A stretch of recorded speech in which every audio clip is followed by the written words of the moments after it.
Ceann Comhairle, humanity itself is on the line in Gaza.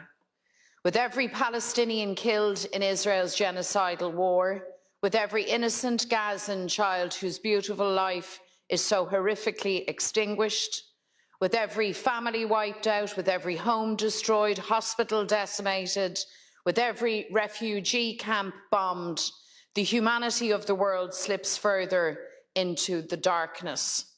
Ireland must now confront that darkness. Ireland must now confront this genocide and seek justice for the Palestinian people. Ireland must join the case against Israel in the International Court of Justice under the Genocide Convention. South Africa has shown the world what it means to lead with moral conviction and integrity. Last Friday's preliminary judgment by the ICJ is hugely significant. It established that South Africa has a case and that Israel has a case to answer on the grounds of genocidal actions.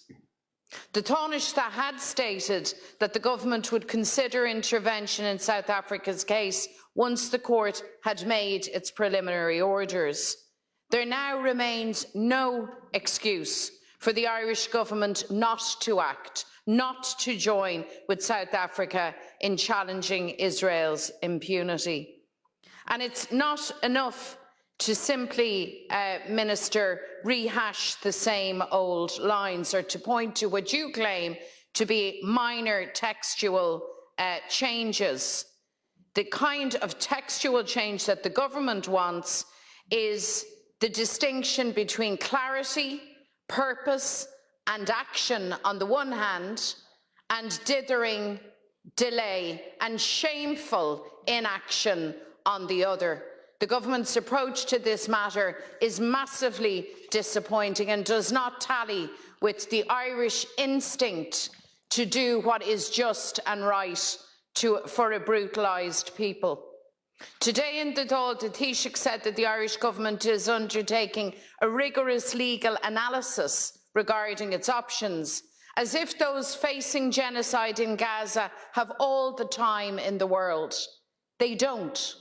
26,000 Palestinians have already been killed, mostly women and children. 1.9 million Gazans have been displaced. They have very little water, very little food, nowhere to go. In Gaza, nowhere is safe. This blockaded, impoverished refugee population now face famine and disease.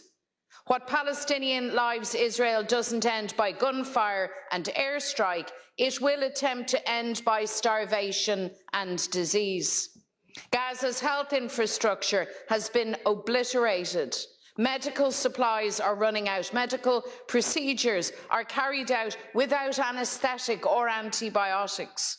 These are the very markers of genocide. I want to quote Dr. Deborah Harrington, an obstetrician who worked at AXA Hospital, where I think captures the unfathomable horror inflicted on the people of Gaza. She said, "A child came in alive, literally burnt to the bone. Their face just charcoal, and they were alive and talking, and we had no morphine." Dr. Harrington also said, "I saw children with open fractures, partial amputations, open chest wounds, horrendous lacerations and burns, and that was every day." Ceann Comhairle, that these brutalised children could be considered the lucky ones speaks to the utter depravity of Israel's merciless onslaught. The unlucky children are no longer here. Their tomorrows have been wiped out in the whirlwind of hatred that Netanyahu and his military machine has rained down on the Palestinians over the last 115 days. This is not only a genocidal war, it's a genocidal war on children. On television, on social media, the world and its leaders have watched Gaza become a graveyard for children, and shamefully, nothing has been done to put a stop to it. While the ICJ didn't use the word ceasefire, the only way to operationalise its ruling is through an immediate, full and permanent ceasefire. Israel's slaughter must be stopped. By intervening in the South African case in The Hague, Ireland would become the first European nation to seek justice for the people of Gaza through the international justice system. We all know the famous saying, "The only thing necessary for the triumph of evil is for good people to do nothing." Let's be under no illusions. What Israel is inflicting on the people of Gaza is evil. Ireland is a nation of good people, a people with our own story of oppression, colonisation, dispossession, famine, and we must now do something. That something in this time and in this place must be to join with South Africa in their case to hold Israel accountable for their crimes against the Palestinian people. So the government must show courage. They must stand for humanity. The dithering, the fence-sitting, hedging your bets is over.